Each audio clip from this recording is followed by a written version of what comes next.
going on, guys? Thank you so very much for joining me right here on Off the Script. It is Sunday, May 31st, 2020, and this is the first time in a very long time that I'm actually bringing you an Off the Script on Sunday, a part 3 of Off the Script. This was the old formula. This was the formulaic way of me doing things, and then I actually changed it up a little bit when SmackDown actually got moved to Friday, and I had to do Off the Script on Friday because I was not going to get rid of the Friday show. I feel like it does better on a Friday, and it pretty much sets you guys up for whatever's going to happen on SmackDown, so I kept it on Friday, and then I did the SmackDown review on Friday night, and then we came right back in the afternoon around 4 or 5 p.m. on a Saturday to finish off the weekend with Off the Script, and I left Sunday as a day of rest, because your Messiah needs a day of rest on the 7th day. But as of this weekend, I don't know why I did it. Maybe I didn't really feel all that well with whatever happened earlier in the week. I'm probably going to blame it on that.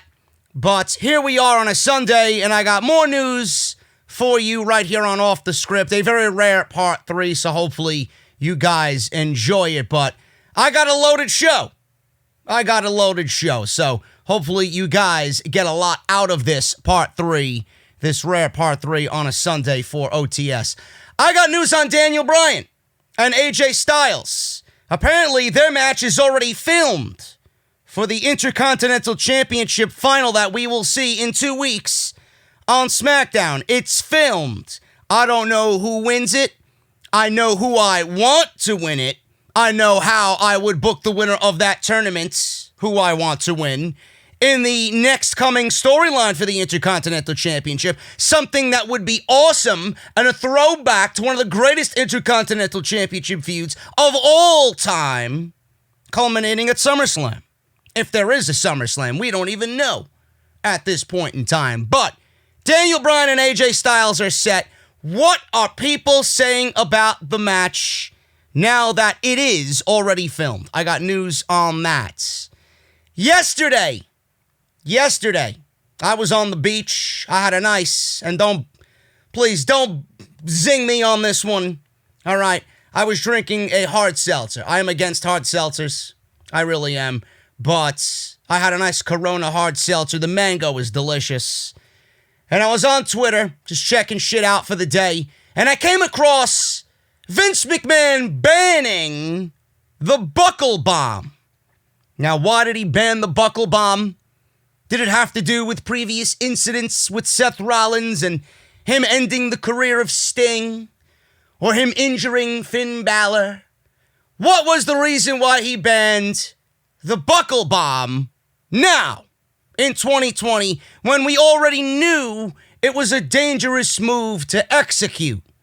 So we'll go over that as well. I found that to be hilarious, and you're not going to be surprised as to why the buckle bomb is now X'd on the list of moves that you cannot do in WWE. McMahon also cancels pushes for 3 top Monday Night Raw superstars, which I'm not surprised by. Who are they, and what are the reasons? I'll give you that news today on OTS. And Matt Riddle is not the only man, not the only bro, coming up from NXT and getting a main roster demotion to Raw and SmackDown. We got a loaded show, guys, so hopefully you stick with me. Sit tight, grab a cold beverage. Hopefully you're enjoying your weekend. Let's get right into it right here on Off the Script. Episode 328, part number 3 for your Sunday, May 31st, 2020. Follow me on social media at JDfromNY206. That's on Twitter and Instagram. Thank you guys for all the follows on social media, wherever you might be. I appreciate it. Make sure you guys hit that subscribe button down below. Turn on that bell for all notifications. Definitely important if you do that, so you guys are aware of when I do upload, because it seems like YouTube is broken once again this weekend. So I would really appreciate that. Make sure you guys check out all the other videos that you might have missed this weekend. There is a ton of content on the channel. So make sure you guys go and check the SmackDown review, where we talk about the Jeff Hardy storyline that they opened SmackDown with at the top of the hour at 8 o'clock. Make sure you guys go and check my thoughts on that, which was a good show, by the way. I will say it was a good show. Not the greatest show. It is not WWE taking a turn for the better on Friday night after months and months and months of garbage. I cannot sit here and honestly tell you that SmackDown is turning the corner into greener pastures. I will not do that. They got to keep this up for a very, very long time. And even then, it is still going to be difficult to get those people back watching consistently. But the last two shows have been built around the Intercontinental Championship Tournament, which gives the show meaning. It gives the show importance. It builds for the rest of the show. You have one solid foundation of a big key element on that show, and it's easier to book the rest of the show after that. So make sure you guys go and check out my thoughts on SmackDown. Off the Script was uploaded on Friday as well, episode 328, part 1, where we talk about Sasha Banks and Bayley possibly being canceled. Is WWE going to go through with it? If there is no SummerSlam, what are they going to do? They know they want this match to take place. They know it's the only match in the women's division. That means anything right now for that women's championship. Is WWE going to hold this match at SummerSlam and move it to a different state and still expect Sasha Banks to be fully over as a babyface as they have planned? Or is WWE going to move SummerSlam from August to September this year and get Sasha Banks and Bayley to happen in Boston like they originally want? So we talk about that as well.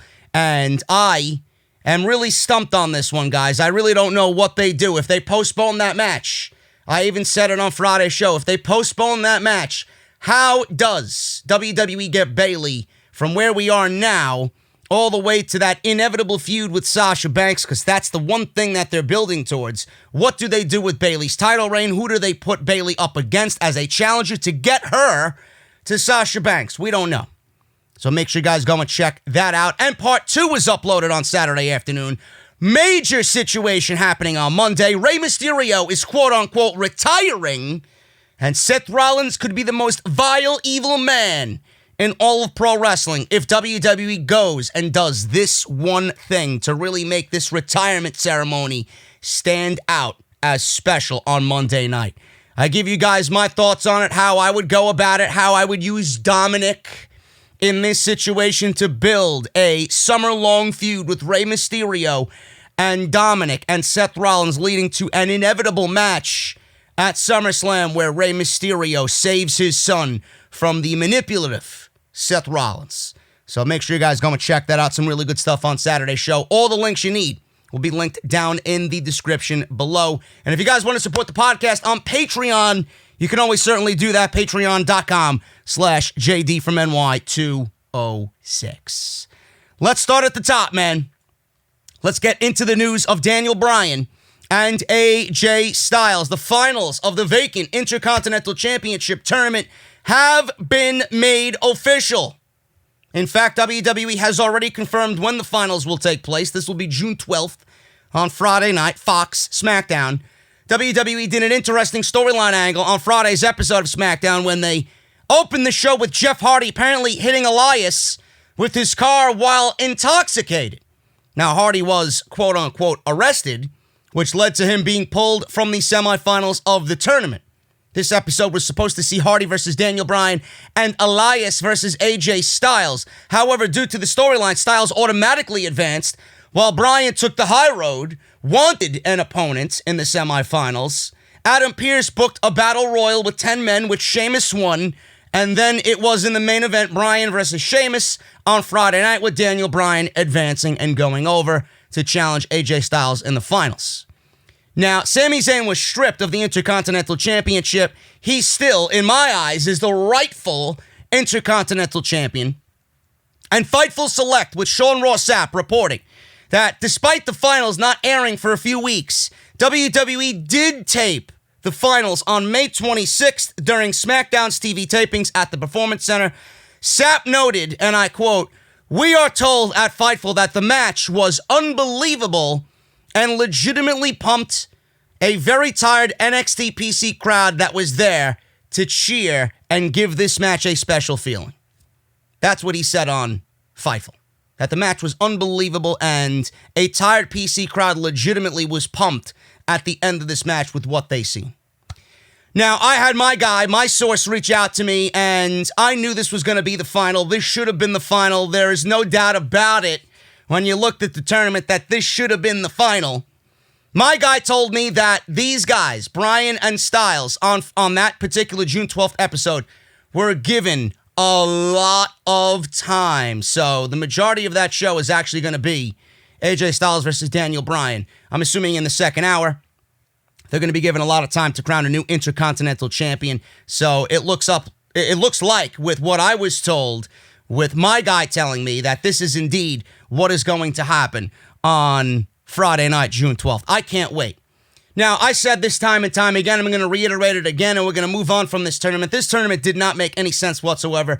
You look at the whole tournament as a tournament in general. Sheamus versus Jeff Hardy in the first round didn't make sense. Daniel Bryan versus Drew Gulak, didn't really care for that because we all want Drew Gulak to have some sort of importance on this show, and then putting him in a match against Daniel Bryan like that in this situation, it's kind of making all of that predictable, you know? And then Sheamus and Jeff Hardy, that's the first match you want between these two guys, and a feud that you're building between these two guys to happen in the first round of the tournament. A match like that, I don't know how anybody looked at this and really didn't say, you know what, I think we fucked up here. I really don't understand that. A match like that is a match that you could build an entire tournament around. That match could be a finals in itself. But I'm glad that they didn't go that route. Sheamus and Jeff Hardy did not even belong in this tournament. Jeff Hardy especially didn't belong in this tournament. They knew they had fucked up, so what did they do? WWE fucked up as always. Jeff Hardy beat Sheamus. Jeff Hardy went on to beat Sheamus and move on to Daniel Bryan. And then they're looking at Daniel Bryan versus Jeff Hardy in the semifinals. Okay, Jeff Hardy needs to win. You're building this redemption storyline with Jeff Hardy, but you want him to go against Daniel Bryan when we all know that him beating Daniel Bryan is kind of not really logical in that sense. And then Daniel Bryan beating Jeff Hardy. I mean, Jeff Hardy, like I said, cannot lose if he's on this road to redemption and he wants one final run at the top. Then you got Baron Corbin and Elias. Elias beats Baron Corbin, surprisingly, because I'm assuming Elias is a babyface, and they wanted him to go up against the heel. AJ Styles beat Shinsuke Nakamura, so that's that. And then you got AJ versus Elias. You're looking at that semifinal match, and you're asking yourself, why would I even waste my time with this predictable garbage? Did anybody even think that Elias would beat AJ Styles? Nobody. So WWE, the way that they set this tournament up was absolutely fucking ridiculous. It was so garbage in every sense of the word. And now we're looking at the one positive thing to come out of this tournament, which is a Daniel Bryan AJ Styles match for the Intercontinental Championship. I can't wait to see what these guys do. Now, I mentioned this. Bryan needs to win this. Yes, AJ Styles has come to SmackDown via a trade for future considerations, whatever the fuck that means. He moved over to SmackDown Live, Monday Night Raw, did not get anybody in return as of yet. And the one thing that they're building AJ Styles in this tournament with or around is the fact that he's never captured the Intercontinental Championship. Well, Daniel Bryan just said before this tournament even started, or even, actually it was during the tournament, correct me, but he said it after the Drew Gulak match that the Intercontinental Championship needs someone like him holding the championship, and the Intercontinental Champion needs a fighting champion. So, either way you go here, it's a nice storyline. But I think at the end of all of it, Daniel Bryan is the right guy to walk away the new Intercontinental Champion. Why do I say that? Because if you give it to AJ Styles, I don't know what you do with Sami Zayn. Sami Zayn is inevitably going to have to come back to WWE television. WWE's not going to keep him off TV for the rest of the year. He's eventually going to have to show up back to work. And what are you going to do when you have Sami Zayn show up back to work? Are you going to have him forget that he was stripped of the Intercontinental Championship? That would be treating your audience like a bunch of fucking idiots. You can't do that. You got a storyline that requires absolutely no effort here. Zero effort. on the part of WWE Creative. Instead of going out there and trying so hard and so desperate to create a story, you got one willing and waiting just to happen right on the show. Sami Zayn comes back with an old school Intercontinental Championship. He was never stripped. You took the new belt from me. I'm coming back with the old belt. Fuck your new belt. I'm the champion.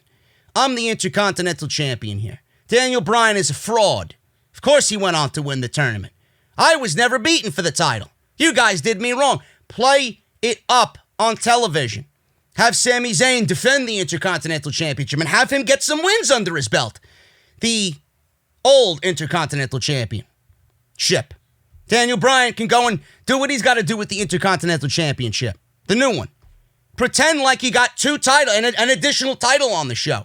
Build it up to a fact that this thing comes to a boil, this thing comes to a head, and you lead this feud into SummerSlam where it's champion versus champion. You got to get rid of the aspect of two Intercontinental Champions on your show. So you do Sami Zayn, the Intercontinental Champion that was never beaten, that was stripped wrongfully, against the new champion, the interim champion in this case, because he beat AJ Styles in the tournament, and you have a match, a ladder match, with both belts hanging from the arena, wherever you might be. You got a ladder match happen at SummerSlam, and you crown a new Intercontinental Champion, a true Intercontinental Champion, very similar to what you did with Shawn Michaels and Razor Ramon at WrestleMania 10 in Madison Square Garden. If you let Sami Zayn and Daniel Bryan go in that type of environment, I think they would give you one of the best matches of the year for WWE in 2020. That's the way I'm booking this thing. How they go about it and how they treat Sami Zayn upon return, how they book him to be as the Intercontinental Champion that never lost his title. You know, I don't know how they go about it, but this could be a really, really fun storyline. A storyline that could invest a lot of the people's time watching at home to see what they do next. I think this is a great idea. Hopefully WWE runs with this. Like I said, it's a storyline that books itself. There is absolutely no effort required here. What is WWE going to do more than likely? Not listen to what I'm saying, and WWE is going to go and just forget that this all ever happened with Sami Zayn. I hope not. It's right there in front of you. Use the history of what you did back in the day. Bring it to light all these years later. I'm sure it would get over. It is one of the most simplest and just most fun storylines you could possibly do in all pro wrestling.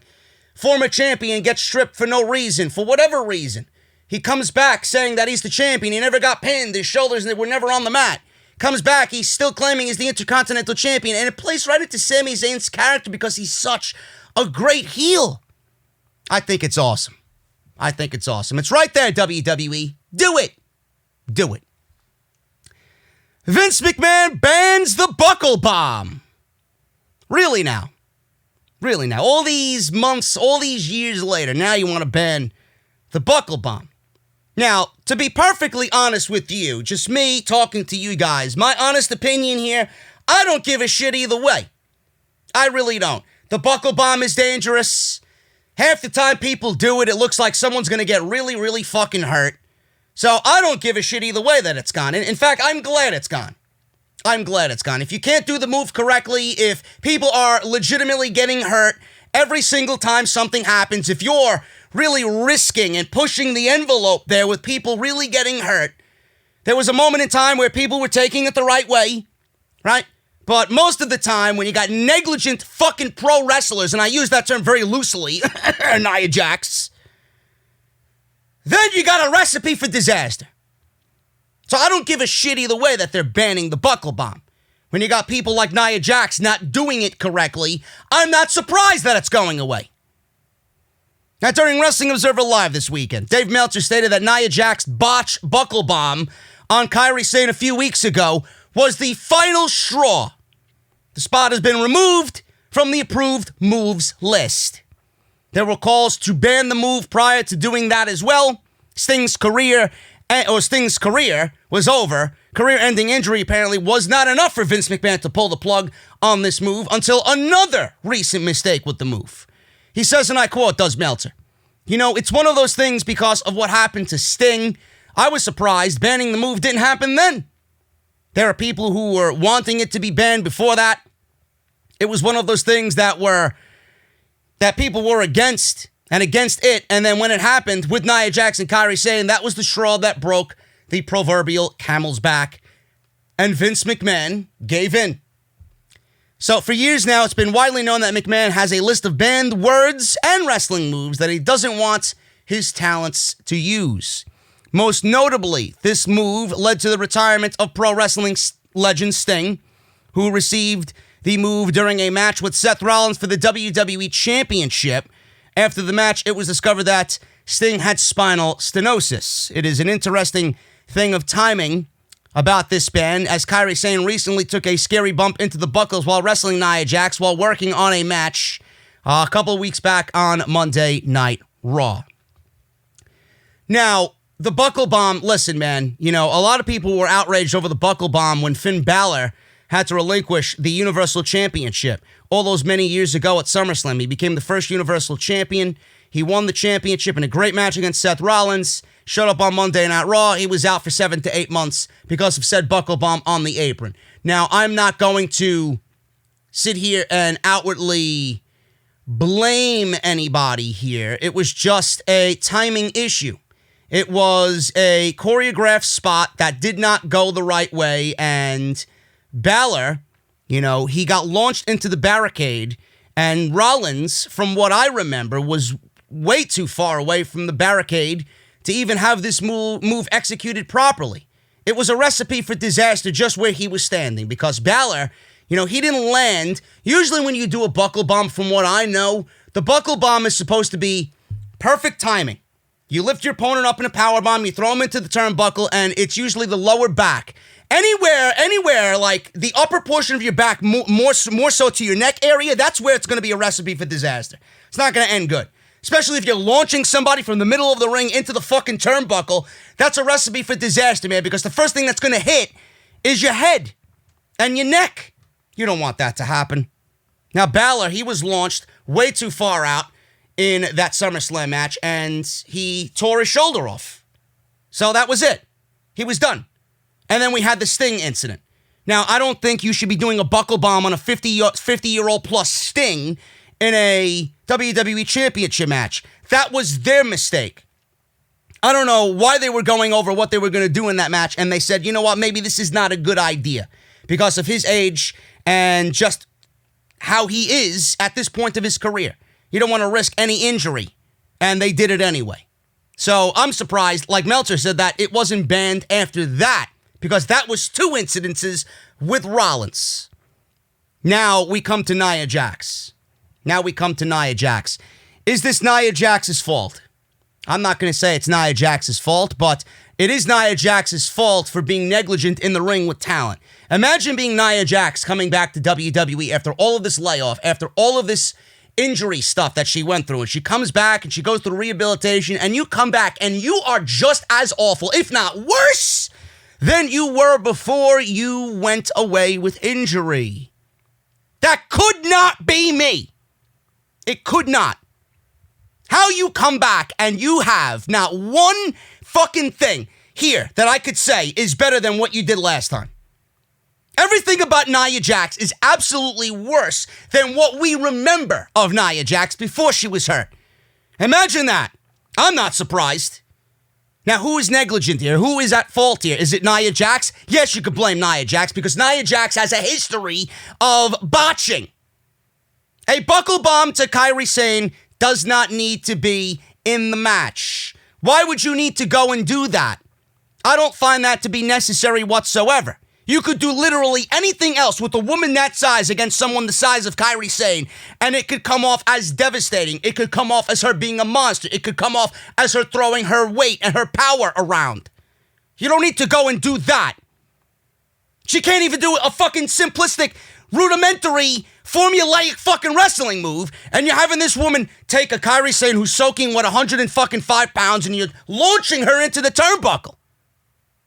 And then she laughs about it on social media.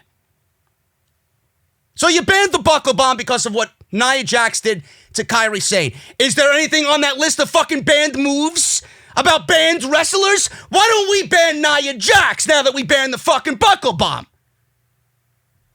Nia Jax is more dangerous than the fucking buckle bomb is. Okay, now it's banned. So what do you want me to say? Good, it's banned. That's one less thing that Nia Jax now can't injure or kill people with in the fucking ring. Is it going to be banned forever? I don't know. But it's the hot topic now. It's the hot topic in the community. It's the hot topic in WWE. Let's ban the buckle bomb. Remember when the pile driver was banned? Remember that was banned? And then all of a sudden you start seeing Mexican destroyers and Canadian destroyers. And what do you think the fucking move is? It's a fucking pile driver. A more dangerous pile driver, which I'm surprised that WWE is still allowing on WWE TV. Because you're flipping somebody in a pile driver position to land on their head with more force. With more force. What about the reverse poison rana? That's just like a pile driver. It's just as bad as a fucking pile driver. I'm glad that are they going to call Nia Jax out on this? Every time I see one of those moves, those poison ranas or those Canadian Mexican destroyers, every time I see something like that, it's done by professionals. Sometimes I get scared, legitimately, because some of these guys just take it to the extreme to sell these moves and make it look really believable. And sometimes, you know, it's done in a way where it's not them landing directly on the top of their fucking head, and they do it in a safe, really, really, really protective manner to protect their guy in the ring. But Nia Jax, man, I haven't seen anything from Nia Jax. You watch Nia Jax wrestle, and you can tell she doesn't give a shit about who she's in the ring with and what she does. She wants to go in there and do what she wants to do without a care in the world. Never mind banning the buckle bomb. In fact, the buckle bomb has been fine. The buckle bomb has actually gone in a way where protective measures have been taking place. It has not been as bad as what we've seen with Balor. It has not been as bad as what we've seen with Sting. It has not been as bad as what we've seen with Kairi Sane. The only reason why it's banned now is because Nia Jax is a fucking terrible professional wrestler. I don't even go and call her a professional wrestler. She's a diva who somehow, some way wants to be a pro wrestler, and I have no earthly idea why. I really don't. So you can blame Nia Jax. If you enjoy seeing the buckle bomb, now you can ban Nia Jax along with the buckle bomb and everything would be good. You can blame Nia Jax for not seeing the buckle bomb on WWE TV. Fucking ridiculous. Either way, I don't give a shit. Either way, I don't give a shit about it. Oh, the match is not going to be a good WWE match because there's no buckle bombs in it. If it saves Kairi Sane's fucking life after WWE now has booked this match 3 times in the last month, which is ridiculous in itself, give me a break.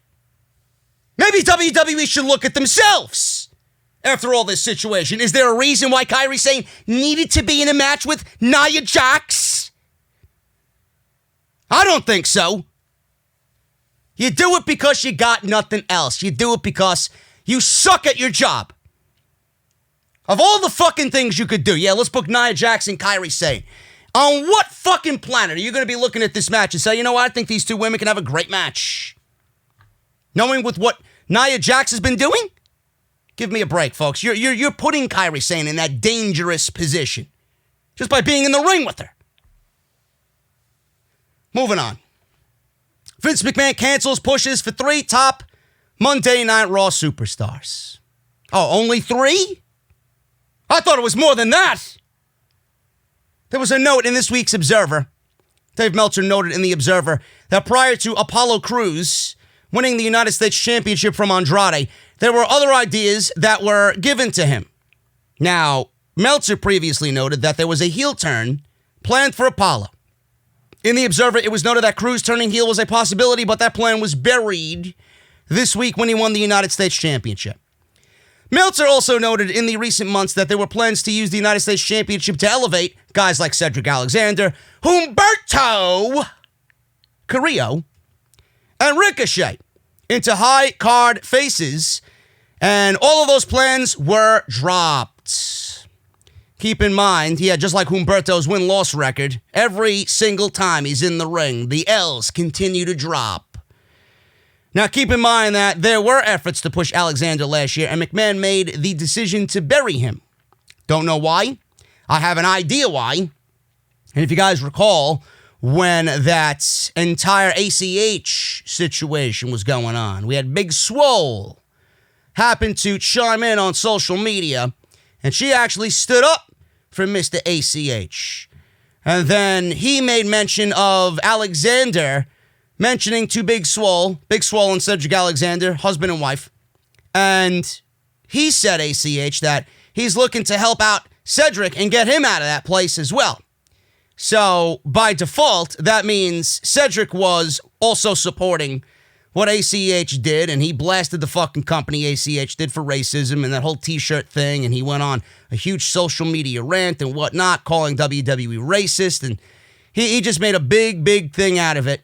Cedric somehow got dragged into it because his wife wanted to comment on ACH's Twitter post, and that's what I personally think led to Cedric getting buried. He was in a feud at the time with AJ Styles. I'm not sure if it was for the United States Championship or not, but I was looking forward to what these two guys were going to deliver in the ring, and it never happened.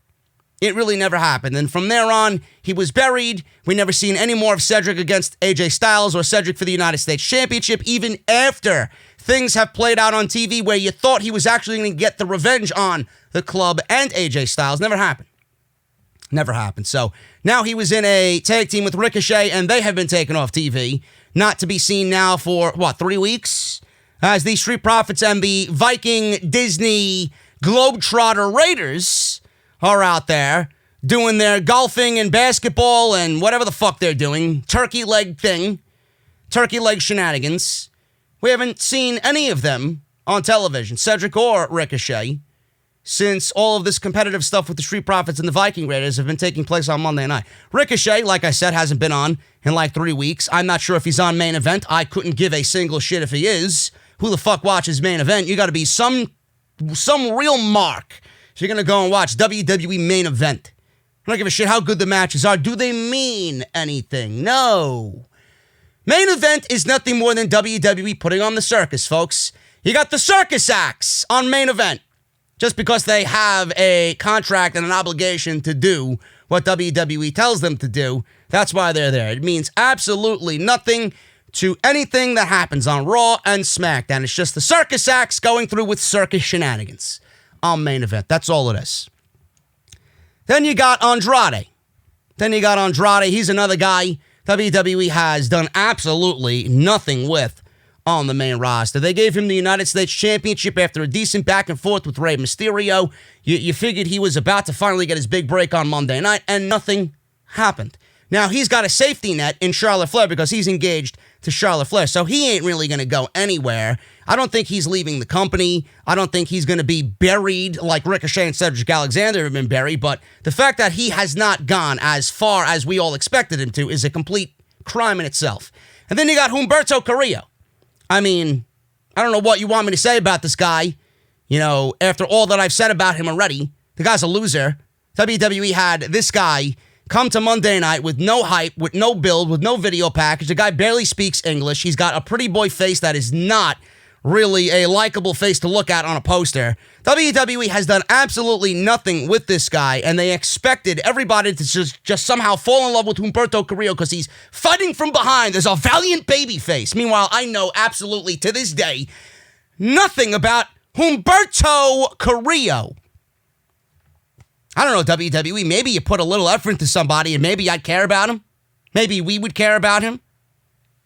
WWE has so many wasted acts on Monday night and Friday night that have been brought up from NXT. Now, it is not reported, or it has not been reported as to why these plans were dropped. Paul Heyman is a big advocate, a big fan of all these guys mentioned here. At the end of the day, it is Vince McMahon's decision. Vince McMahon had given up on Apollo Crews in the past, and that may happen again. More than likely, it will happen again. And we don't know when it's going to happen, but it could happen in a few weeks. It could happen next month. It could happen before SummerSlam. We don't know. This is a renewed push for Apollo Crews. It might be long-term. It might not be long-term. I mentioned on yesterday's show, Apollo Crews is nothing more than a toy that Vince McMahon had buried at the bottom of his toy chest. He realized, oh, look, I got a shiny new toy that nobody ever played with. My mom got me this toy. I buried it amongst the rest of my toys at the bottom of the toy bin. Look, it's still in mint condition. Let me bring him out and put him on the shelf next to all the other toys that I usually play with on a daily basis. Maybe I'd become a little bit more interested in it if I have him lined up with all the rest of the guys there. So that's all that is. Vince McMahon seen Apollo Crews as a toy that he had at his disposal, and he got bored with him immediately and buried him with the rest of the toys that they don't play with. And now, all of a sudden, he's the new flavor of the week, flavor of the month. Like I mentioned, how long before Vince McMahon takes out that flavor from the ice cream parlor and puts in a new flavor? Could be anybody. We don't know. We don't know who it's going to be. We don't know when it's going to be. But that's exactly how Vince McMahon operates. Now, I pulled up the WWE roster, the current roster here. And I want to go over who is on the roster that was called up from NXT that WWE has done nothing with, because we're going to lead with this into the next story. Now you wonder why I am very, very skeptical about a Matt Riddle or whoever else they're going to call up from NXT. Why are they calling them up from NXT when everybody that has been called up before them has been wasted away? The majority of them have been wasted away, right? This is why I have no hope in Matt Riddle and anybody else being called up to the main roster on Raw and SmackDown. I don't get it. I don't know what it is. I don't know why you look at NXT as the minor leagues. You're calling these guys up for a specific reason. You're calling them up because they make your show better. You're calling them up because it's going to enhance the overall product. You're calling them up because these guys are great at what they do. You should be lucky to have guys like this on your roster. And WWE doesn't do anything. They don't do anything with them. They look at NXT like it's a fucking piece of shit. They look at NXT like it's the fucking black sheep of the WWE. Meanwhile, you got the future of the company right underneath your fucking nose at your fingertips, and you don't do anything with it. I don't understand it. Look at these names. You got Akam and Razor of the AOP. What have they done? Now, granted, they had visa issues and they had injury issues, but, I mean, holy shit. These guys should have been tag team These guys should be a staple, a dominating tag team in your tag team division. Nothing. Absolutely nothing. You got Alistar Black. WWE realized this is another one of Vince McMahon's toys that he called up. He's like, oh, he went toy shopping. He went to the toy store. He's seen Alistar Black. Oh, look, he's creepy. He looks cool. He's got a cool name. He's got a good look. Mommy, can I have him? So Mommy bought Vince McMahon Alistar Black and the Alistar Black toy, and what did Vince McMahon do? He put him in a fucking closet. Why don't you give me the fucking bleach from that said closet and pour me a fucking shot? Make it a triple. Alistar Black sat in a broom closet for 7, 8, 9, 10 months. Doing what? Got brought up from NXT. Instant superstar in Alistar Black. He's got everything. In-ring ability, promo work, he's got the look, he's got the entrance, he's got the appeal. There's no way this guy's not going to get over. What do they do? They hide him away from everybody for 10 months. Why? Because WWE Creative has nothing for him. Then why the fuck did you call him up? Why'd you call him up? Why not keep him in NXT until you were ready? I remember once upon a time where Triple H said, yeah, we're not going to call up anybody from NXT unless there's solid plans in place. Apparently, Triple H went back on what he said. Practice what you preach, bro. Practice what you preach. And I'm not talking about Testament. Good old Testament, man. Love that album. Who else we got here, man? Angel Garza and Andrade. Angel Garza started off hot. I wasn't sure if I wanted him on the main roster. And then WWE starts pushing Angel Garza. And then they realize, well, this guy's not really going anywhere. So then they pair him with Andrade. And they pair him with Theory. And they start off looking like a dominating trio, and then they get buried, and they're made to look stupid, and they're made to look like idiots on Monday Night Raw. You can't do that. You can't do that. It might not mean anything to you, but every single individual you call up should have some level of importance. I'm not saying you have to win every match. It's the way you book them. It's the way that you book them. Angel Garza and Andrade should be at the top of the fucking talent roster on Monday Night Raw. There's no way you could look at these guys and say, I got nothing for them. There's nothing for these guys. I mean, give me a break. These guys are the future. Don't waste them. Am I skeptical about Angel Garza? Absolutely. Andrade is pretty much 1 foot in the grave with this company. I don't know how you got a guy like Andrade and he's not a top-level heel in this company. And now they're thinking about breaking him away from Zelina Vega. Yeah, that's exactly what everybody wanted. And Andrade by himself cutting his own promos. That's exactly what I want. Angel Garza at least can manage that himself. What are they going to do? I don't know. The Street Profits. The WWE had the Street Profits cut SNL-like skits on Monday Night Raw, being the hype men, reading off teleprompters about what's happening on Monday Night Raw. Yet you had a dying tag team division and you brought up a talented tag team in the Street Profits and you wasted them away until you were ready to do something with them. Don't you think the current state of the tag team division needed help immediately? No, but you want to have them cut SNL skits on fucking Monday night. I'm not watching a comedy show, but you're turning Raw into one. We got Apollo Crews. 5 years this guy was wasted, and now you expect me to take his run as United States champion seriously. Really? What has WWE done to show you that they are all about pushing new talent or fresh talent? Isn't this very similar to what WWE has done with everybody in the past? They wait until they're ready, and then by that time, how important is said talent? How important can he be after you buried him for 5 years?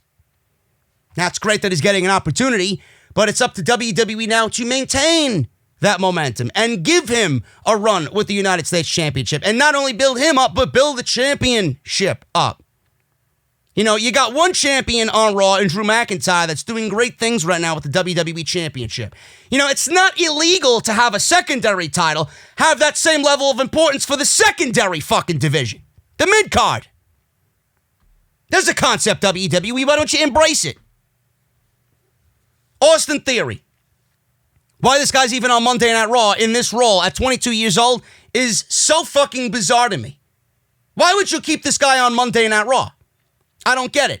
After what I am about to read to you on who else is coming with Matt Riddle to the main roster, I don't even know why this guy is here. Why is he here? Having him next to Seth Rollins is a great look. Granted. But you take him from one stable, you treat him like a piece of shit to put him in another stable, it's only going to rinse and repeat the process. Is he going to look good? Is he going to look good in this stable? Is he going to win matches? Is he going to benefit? Is he going to help Rollins be better? Is Rollins going to help him be better? Are you going to book the group where all of them look better? WWE, the one thing that they failed in doing a lot of the time in recent memory is build a group of guys up as a dominant threat. If you're not the New Day or you're not the Shield, forget about it. WWE has failed to embrace any stable of superstars, any trio or foursome of superstars on their main roster. Yes, because the way WWE has booked stables of the past here in recent memory, yes, I'm really dying to see the Undisputed Era on Monday or Friday night. Can't wait. We got Cedric Alexander. We talked about him. He hasn't done anything on WWE main roster television. We got the Viking Raiders, coolest fucking tag team to come along in NXT in a very long time. Their presentation was great. They were over in NXT. And what does WWE do? They change the name. They take everything that Triple H did and killed it with the Viking Experience. And then they changed their name the next week after outrage on social media, the Viking Raiders. You know, the first time you changed the name, it killed them. The second time, everybody had enough of your bullshit. They never, ever recovered. Kevin Owens, this is a hit or miss one. Kevin Owens, if you look at his resume on paper, you would say, you know what, this guy's had a successful WWE title run. If you looked at Kevin Owens on paper, you would look at him as a successful WWE superstar. But if you look at Kevin Owens and the way he's been treated on WWE television, that is a completely different story, man. Your eyes look at something, and you look at that paper, and that paper of accolades will deceive you. Kevin Owens, you could say, and I would not correct you. If you told me that Kevin Owens was a main roster failure, I would say, you know what? You have every reason to believe that. I would not even argue your point. What happens to him on paper is not the same Kevin Owens that we see on TV. The Kevin Owens that we see on TV, WWE seems to not really give a shit about and want to push. But the Kevin Owens I see on TV is a guy that, A, was the biggest babyface at one point in time on SmackDown, and WWE did nothing with it. Remember when he was feuding with Shane McMahon? He was the most over babyface in the entire company. What did WWE do? They had Kevin Owens revert back and become a sniveling pussy. Oh, the fine is going to hurt my family. Remember when Shane McMahon fined him $100,000? To you, that's a down payment on a house or a brand new car. To me, that's everything. That's my kids' college funds. That's my wife's vacations for the next 5 years. Whatever he was talking about. You know? They made him into a sniveling pussy. Oh, no, please, Shane, don't find me. Don't find me. I'll be a good boy.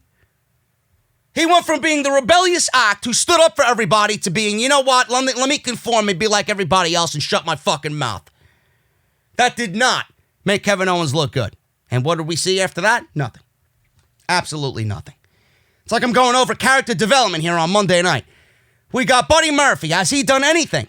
Oh, but JD, he paired himself up with Seth Rollins, man.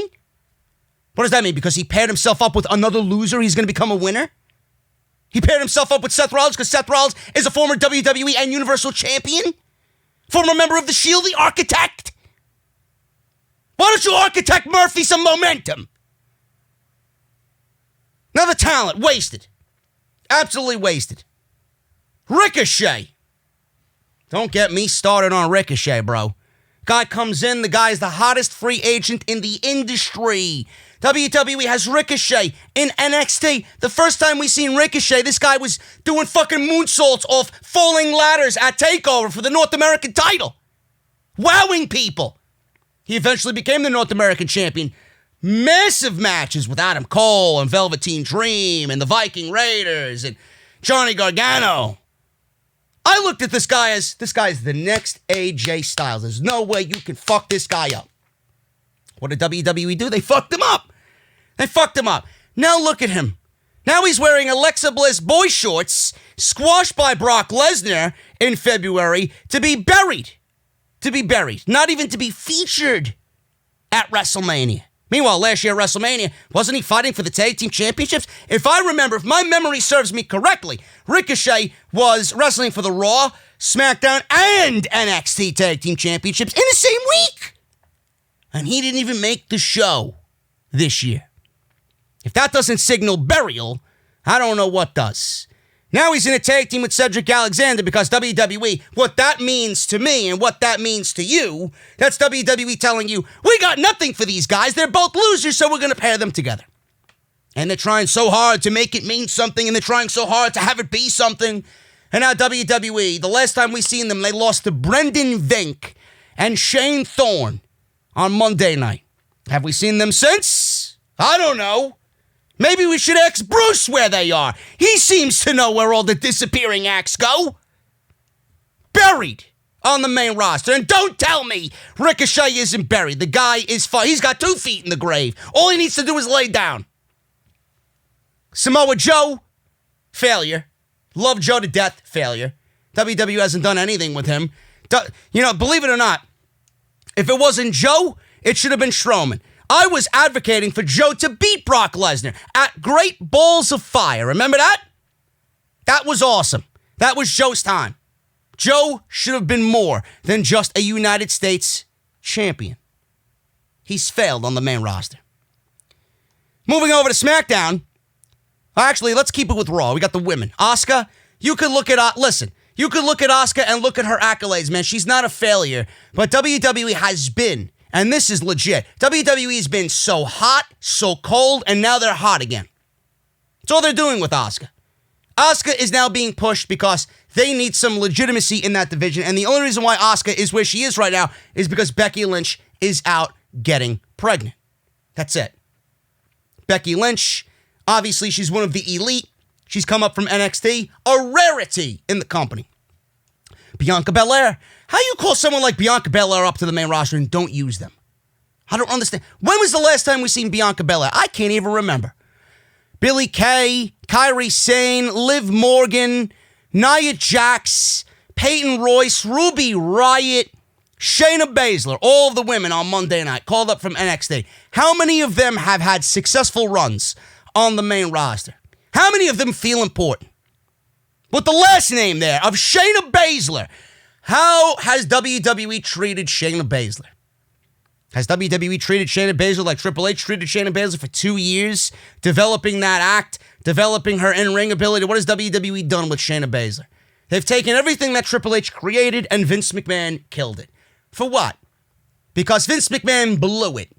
He had Shayna Baszler come out and become a vampire right before our very eyes, bite Becky Lynch's neck, blood everywhere. Great symbolism. That was the same symbolism, the same look that Becky Lynch had when Nia Jax broke her nose. When Becky Lynch was in the crowd with the Smackdown t-shirt on, blood dripping from her nose.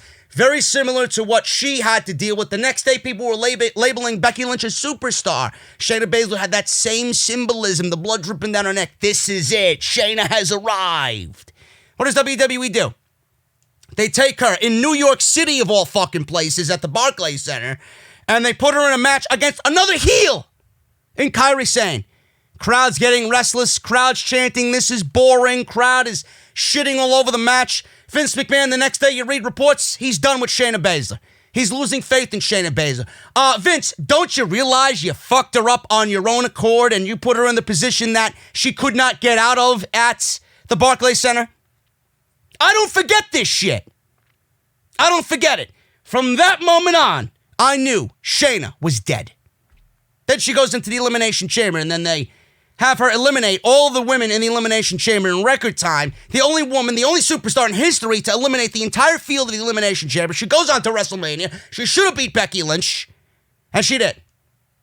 So as far as I'm concerned, buried. Buried. Now you took 2 steps back, 3 steps back, 4 steps back with Shayna Baszler, and now you're expecting me to care about Shayna Baszler the same way I cared about Shayna Baszler when she lost the title to Rhea Ripley and got called up, showed herself in the Royal Rumble, and eliminated 8 women in about 2 minutes. She should have won the Royal Rumble. Oh, but Charlotte Flair didn't want to get eliminated by an NXT superstar. Oh, poor Charlotte, pulling the political strings backstage. I know you. That's the women's roster, folks. Then on SmackDown, you got Bo Dallas, failure.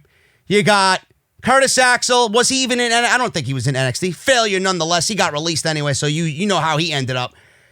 We got Drew Gulak, nobody, on Friday night. I love Gulak, nobody. Elias, it's funny. Acts like Elias somehow don't get over in NXT, but they somehow get over on the main roster. It's more like they already have a main roster act and there's no need for them in NXT because there's nothing but the act. Elias possessed absolutely no in-ring skill. He was all just his character, and somehow that was ready for the main roster before anything else. So it's amazing. Guys like Elias are ready for the main roster before WWE even has them do anything in NXT. But that's a rarity, though. You kind of know when you see it. It's very difficult to explain.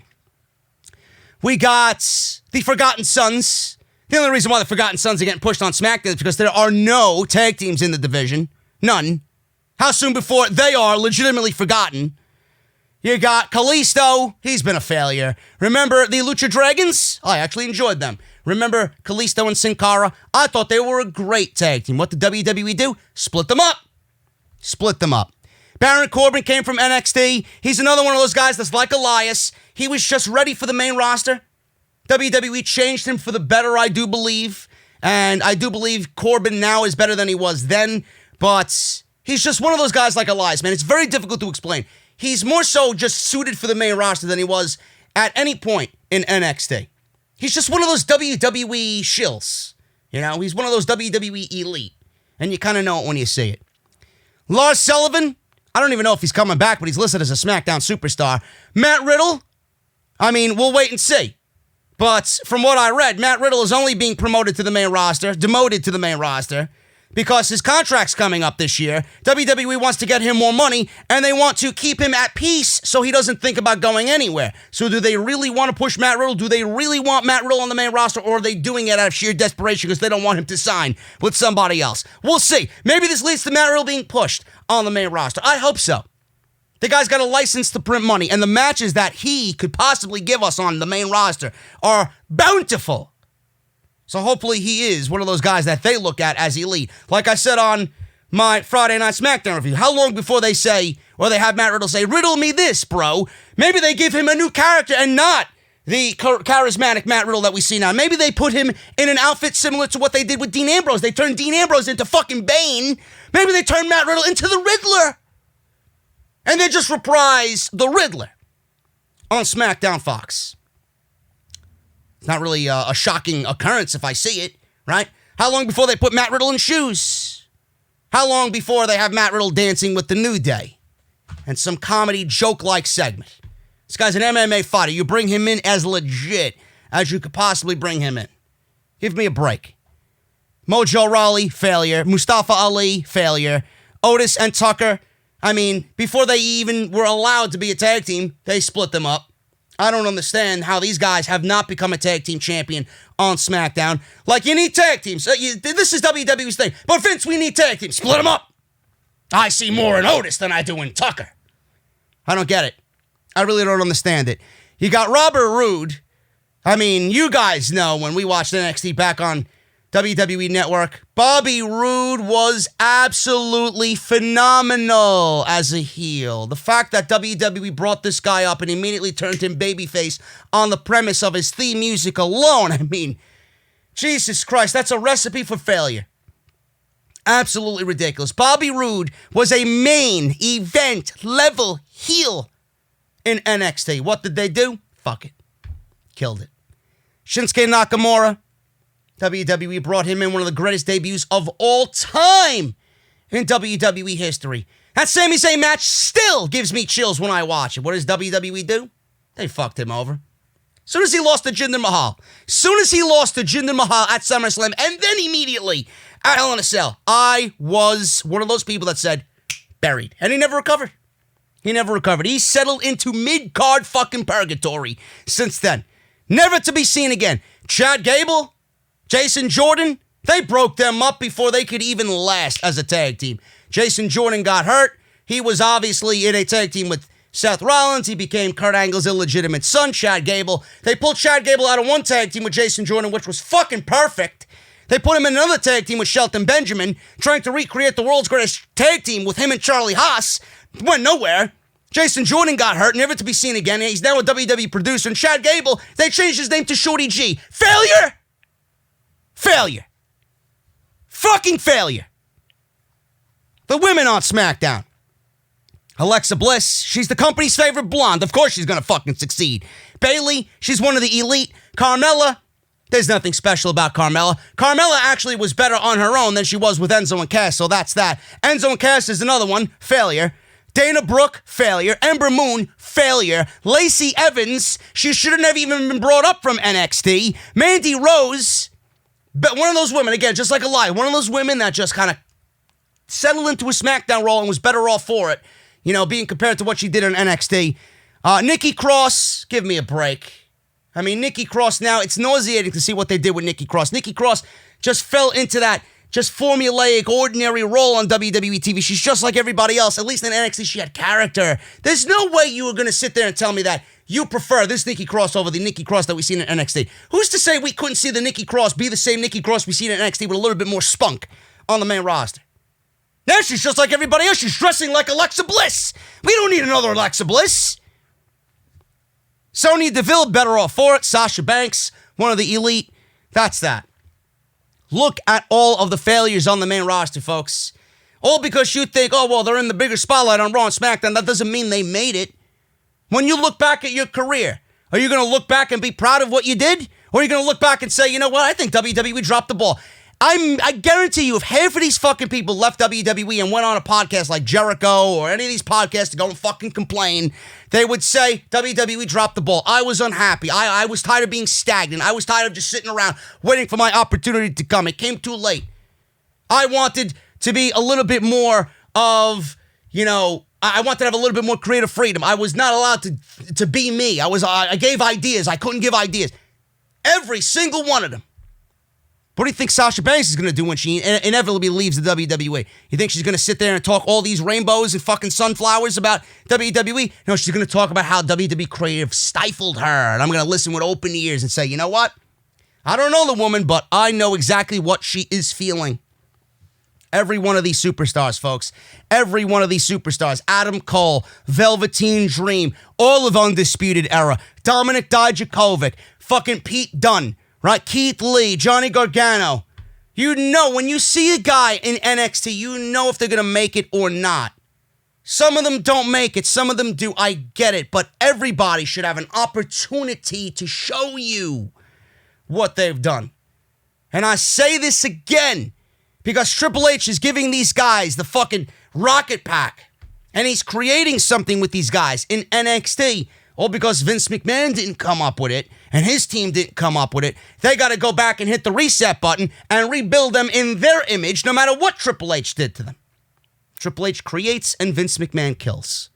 This is why I worry so much. Moving on, man. We got the news of Matt Riddle not being the only one being called up to the main roster. Fightful Select is reporting a number of NXT performers could follow Riddle to the main roster over the course of the next few weeks. However, their report suggests that there are no solid plans in place to supplement Raw or SmackDown via NXT. In addition to Matt Riddle, there are additional NXT call-ups planned for the main roster. No firm plans have been provided, but they're expected over the next month or so. As it stands, there are several NXT alum on both Raw and SmackDown who have gone on to become world champions, as if that means anything. They're given their one moment and then fucking forget about it. They're buried. Currently in the main event picture, alum Seth Rollins, Becky Lynch, Roman Reigns, Sasha Banks, Charlotte Flair. That's what they're talking about. So both Braun Strowman and Drew McIntyre, right? Braun Strowman didn't even have a fucking cup of tea in NXT. Drew McIntyre was in NXT, but he didn't really need to be there, but they put him there anyway. They were on NXT, or he was anyway, not Braun Strowman. Braun Strowman was on NXT as part of one of Adam Rose's fucking, members there. He dressed up as the fucking tomato or the hamburger, whatever the fuck he did. So, yes, there are some people on WWE's main roster that are in the elite group who are now having, obviously, great WWE careers. NXT has played a pivotal role during the last year or so and is now is being acknowledged as a legitimate brand on WWE television. It's on Wednesday night, USA Network. They got their own network, 2-hour time slot on USA. The show has also gone from being exclusive to the WWE Network to being a full-fledged television program on USA. NXT's big time now. So there's constant upward movement, with stars getting called up to the red and blue brands and leaving others with opportunity to shine while allowing for space for more talents to land contracts. Now, Finn Balor, he was moved from the main. Here's another one. Finn Balor. He did not have a good main roster run. I don't give a shit who you talk to. They're fucking filling you with fucking bullshit. Finn Balor did not have a good main roster run, folks. He did at first, and then WWE settled him into the vanilla midget. You're nothing special. We're going to take the demon away from you and make you very ordinary underwear model, smiley, toothpaste, fucking advertise for Colgate, Finn Balor. Remember that? So they moved him to NXT, and he's been one of the best things on that program. That's the Finn Balor we needed to see on the main roster. But that's what happens when he is removed from Vince McMahon's fucking death clutch. In recent weeks, we've seen Shayna Baszler be called up. She lost the NXT Women's Championship to Rhea Ripley, and she got called up. She's now, hopefully feuding with Asuka after this Nia Jax bullshit for the Women's Championship on Raw. And now we're talking about Dominic Dijakovic. Dominic Dijakovic is the next in line to be called up after Matt Riddle, and he will be having vignettes on Monday night, awaiting his arrival on Monday night. He finished up a program with Keith Lee. He didn't really do anything. I think the last time we seen him was in a match with Johnny Gargano, where Johnny Gargano beat him, and that was the last we've seen of Dijakovic on television. Riddle is being moved to Friday night. Dijakovic is being moved to Monday Night Raw. And vignettes will air for Dijakovic, and that will build his arrival as we get close to his debut on Monday night. Now, I don't have a problem with this. I said this many, many, many months ago when WWE and Vince McMahon sees what Dijakovic looks like and how big he is and how agile he is for the guy his size that Dijakovic is. They're going to fall in love with him. You know, he's ready. There's nothing else that this guy is going to do on NXT. Nothing. He had his ceiling capped out with the North American Championship. I look at Dijakovic and I didn't really see someone that fit into the NXT Championship plans. That could change. That could change on Monday night. I'm excited to see where he goes on Monday night. I'm excited to see what type of competition he brings to Monday night. I think it's going to be great. Now, do I have faith in WWE? No. Look at everybody else that I just mentioned. It takes them forever to realize what they have in these guys. That's why I'm worried about Matt Riddle. And who's next after Dijakovic? I mean, the line is in the sand for these guys.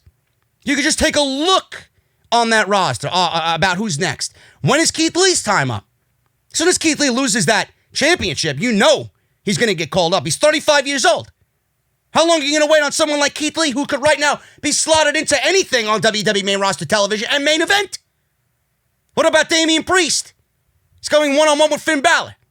Damian Priest isn't really doing much of anything on NXT. I could see him on the main roster too. What about Adam Cole? Velveteen Dream and Adam Cole. More than likely, Adam Cole is losing the NXT Championship. What else could he possibly do on NXT that he has not done? Longest reigning NXT champion ever. Him and the Undisputed Era more than likely getting called up. So what does this mean? Are they purging NXT? Is WWE going to embrace all of this talent and make their shows better? I don't understand it. Someone like Adam Cole fits into the same category as Matt Riddle. His contract's up this summer. You're going to keep him in NXT and minimize the money that he could make there? How much is he making in NXT? Probably one of the more higher paid guys in NXT, but you mean to tell me you're going to keep him in NXT while he's in a contract negotiation year? You're not going to bring him to the main roster and make that guy your fucking face of the company? That's a WrestleMania main eventer right there, right at your fingertips. And he's a free agent. You're going to be forced to move him to the main roster with the rest of the Undisputed Era because if you take one, you got to take all three of them. All four of them. What are you going to do?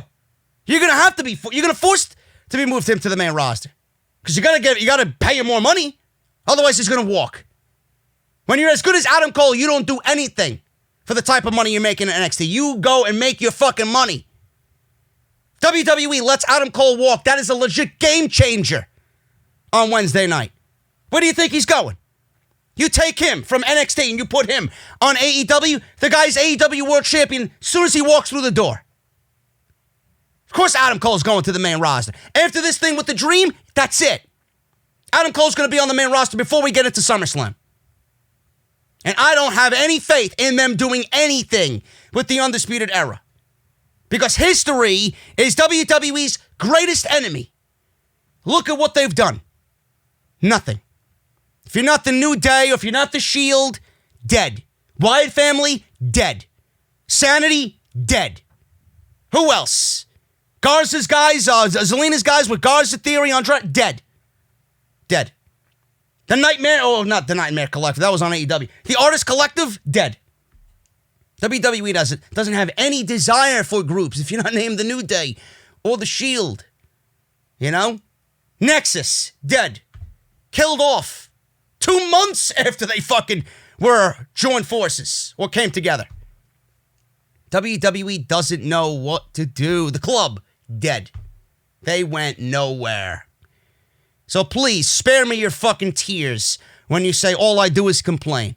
Look at WWE's track record and tell me why I should have any sort of faith in what they do. Unbelievable, man. I'm excited for Dijakovic. I think Dijakovic is fucking great. I can imagine him putting on battles with Drew McIntyre or Andrade or anybody over there. You know? Vince McMahon's going to really take a liking to him just based on his size, how tall he is, and what that guy could do for a man that size. It's fucking ridiculous. It's unlike anything you see. And he's going to succeed. He's going to be one of those guys that had a very small ceiling in NXT, but I think on the main roster, he's got a very high ceiling. SmackDown has high hopes. SmackDown management has high hopes for Matt Riddle, says WrestleVotes.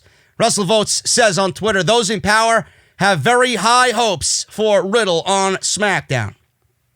Yeah, we'll see. We'll see what happens there, man. One of WWE Smackdown lead writers fired as of this week. Chris DeJoseph. He's been let go by WWE. He was one of the lead writers for Smackdown and returned to the company in December of 2019. Ringside News, take it with a grain of salt, please. The geeks over at Ringside News, very untrusting there, has learned that Chris DeJoseph was fired with just cause. He was highly unprofessional, and he also upset and embarrassed several WWE executives at WWE. And I read a report that it was a face-to-face confrontation with Vince McMahon that ultimately led to his termination. As it was explained to them, they said, the firing of DeJoseph there was no debate on this. He had to be fired. Prior to his run, DeJoseph worked on WWE's creative team from 2004 to 2011. He was also known as Big Dick Johnson on WWE TV. He went over to be a driving force for Lucha Underground and Major League Wrestling, MLW. The news of DeJoseph being let go was first reported by Dave Meltzer of the Wrestling Observer. The news of DeJoseph's release comes as WWE has begun a new creative direction with Jeff Hardy to play off his history with substance abuse. It's unclear if DeJoseph had a hand in that storyline. PW Insider reports that DeJoseph was given a promotion within the last week or so, and he might also, like I said, he was one of those guys that got face-to-face with Vince McMahon. They let him go. He was the lead writer, also the lead writer of SmackDown during his stint with the promotion this last time. It's amazing. I wonder, we don't know. I mean, it's only an assumption at this point. I wonder how much of a hand he had in the creative driving force of everything that happened on SmackDown. You know, he got fired, and I don't really know if his firing led to the shows being better over the last 2 weeks or not, but I guess it's going to be a wait-and-see type of thing. You know, Chris DeJoseph, he did such great things with Lucha Underground. Just based off that, it doesn't really make sense as to why it was something that I would look at or you would look at that he would not do a good job. He did a great job with Lucha Underground. Why he wouldn't bring that same level of good idea to the WWE? Maybe it was one of those situations. He was highly unprofessional. Okay, this is what they say. Highly unprofessional. He also upset and embarrassed several executives at WWE. We don't know. We will never know what led to his termination. Maybe his ideas were so great and all of them got pushed to the side for someone else's ideas, or Vince McMahon didn't like his ideas and he didn't want to go with anything that DeJoseph was bringing to the table. I don't know. But I find it very bizarre. Kind of a weird situation that he is now gone and the shows have gotten a little bit better over the last couple of weeks. Was it a situation where he had great ideas and he wasn't being listened to? Or his ideas suck so bad that they got rid of him because he wasn't doing the job that they expected him to on Fox for SmackDown? I don't know. I don't really know. Again, it's going to be one of those wait-and-see things, but I'm sure he will be picked up by somebody in the coming months as we start to reopen and pro wrestling gets back to somewhat normalizing itself over the summer months this year after the pandemic. So we'll see what happens with that. Don't really have any more information on that. Maybe we'll have more going into next weekend's OTS 329. But Chris DeJoseph, one of the lead writers, the lead writer of SmackDown, fired for getting into a scuffle with Vince McMahon, highly unprofessional, and embarrassed several executives at WWE. Jeff Hardy. Explanation as to why Jeff Hardy was able to appear at the end of SmackDown. This is something that I was actually making fun of on Friday.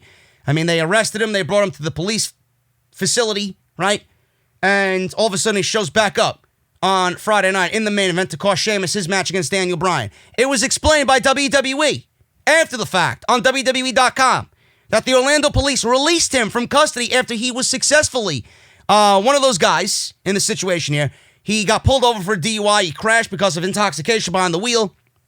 He successfully passed the required field sobriety test and therefore absolved Hardy of public intoxication charges, driving under the influence, and the hit and run on Elias. WWE did not explain how Hardy being sober would absolve him from a hit and run, but here we are.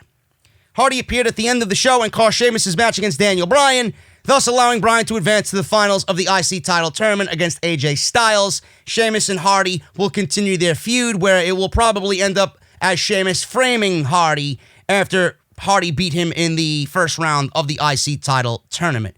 Sheamus is on this mission to embarrass Hardy, and I have no problem with that. I thought SmackDown, the way that it has been going, has been god-awful television. It's one of the worst shows in the industry, if not the worst show in the industry. And the fact that they opened it up, yes, it was a low blow. Yes, it was fucking just really shitty of them to kind of bring this situation up with Hardy so soon after he came back and, is trying to get better.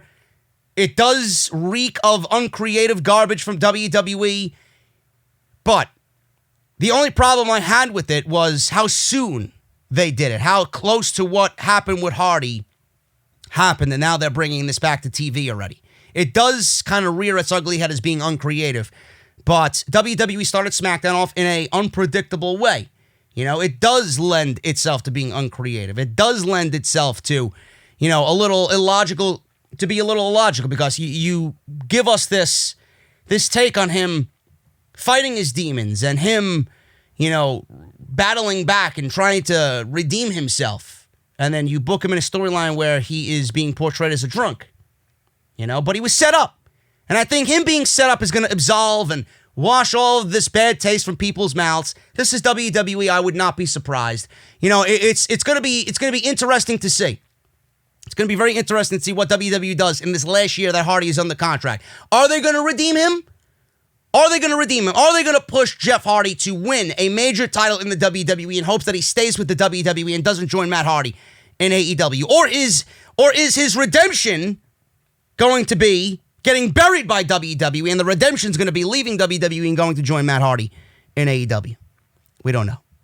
So it's going to be interesting to see, but I think everybody that was upset with it should not be upset with it now, because Sheamus is more than likely going to be the one to be in the position where he framed Matt Hardy in this opening incident on SmackDown. So that was that. There was a lot of negativity directed towards WWE using Jeff Hardy's history with substance abuse in this storyline. Matt Hardy commented on it. His wife commented on it, Rebby. And then CM Punk had a reaction to it as well. He found it to be entertaining. CM Punk said it was entertaining because of everything else that's going on. He got a laugh out of it just because of all the negative shit that you're seeing on social media now. He got a laugh out of it, and he said, "Thank God I don't take this to be too serious anymore." So that was CM Punk's reaction to Jeff Hardy, and that was their explanation on Friday night. A big name is expected to be brought back to WWE, which I am not surprised by. Kurt Angle was brought back this week as a special referee for the Matt Riddle-Timothy Thatcher match on NXT, and he was featured on SmackDown in a backstage segment to introduce Matt Riddle, to SmackDown. Now, sources said that Angle is expected to be back in WWE. He is currently on a 90-day non-compete until July, after it was announced by WWE.com that he was one of the names released due to budget cuts related to the CV-19 pandemic. If they hadn't signed him already, then they will make him an offer soon. Vince doesn't want to lose him to AEW, says a WWE source. I thought that Kurt Angle already signed a 5-year contract with the WWE, and he was just one of those names that was definitely being furloughed. So we'll see what happens there.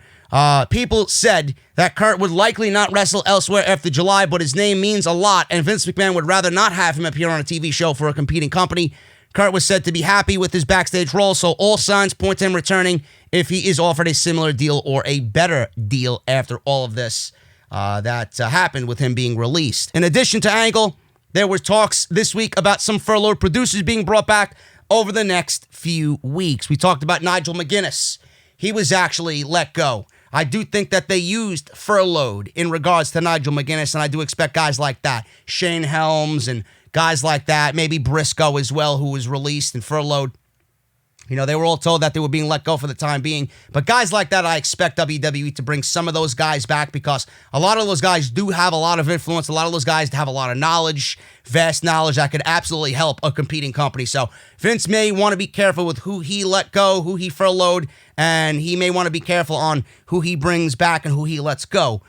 Because I know, like this situation, like the report said, he doesn't want to let someone as big as Kurt Angle show up on an AEW, because that isn't going to really be a good thing for WWE. Even though he's not going to really do much, I think his presence backstage means a whole hell of a lot to a bunch of young kids and young guys in AEW that could benefit from somebody like Kurt Angle. He's only going to be bringing Kurt Angle into AEW is only going to benefit them and make them better. And the fact that Tony Khan loves pro wrestling, You mean to tell me he's not going to go out and know that Kurt Angle's a free agent? He's not going to offer Kurt Angle some money to come on and help the company?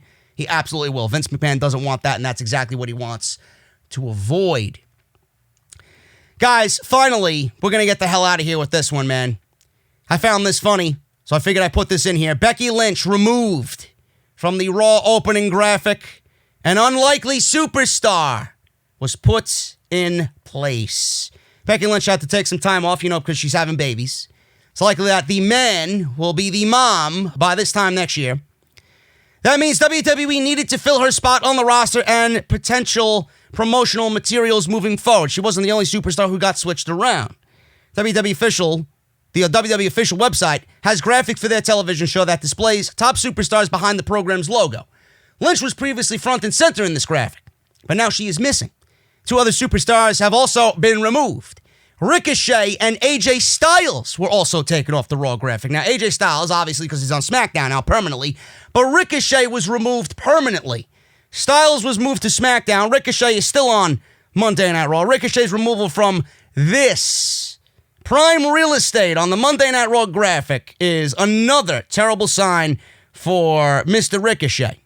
It appears that Drew McIntyre, rightfully so, he's the WWE champion, Asuka, rightfully so, she's the women's champion, have been inserted to replace AJ Styles and Becky Lynch. Rightfully so. Rightfully so. But the one thing that I want you guys to pay attention to is who replaced Ricochet.